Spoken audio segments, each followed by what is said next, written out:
شروع کرتا ہوں اللہ کے نام سے جو بڑا مہربان اور نہایت رحم کرنے والا ہے۔ حضرت عبداللہ بن عباس رضی اللہ عنہما سے مروی ہے کہ نبی صلی اللہ علیہ وآلہ وسلم کے دور میں ایک آدمی کی چادر ہوا نے اڑا دی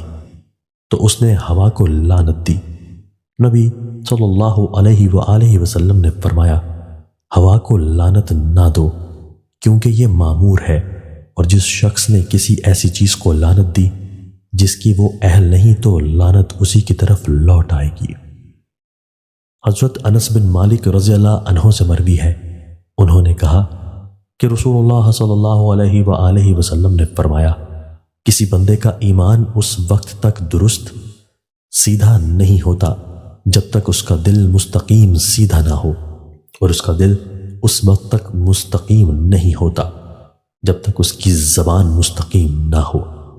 اور کوئی ایسا آدمی جنت میں داخل نہیں ہوگا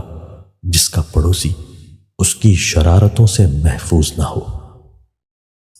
دوستو، اللہ تعالی ہمیں ان احادیث مبارکہ پر عمل کرنے اور اپنی زندگیوں کو سنوارنے کی توفیق عطا فرمائے۔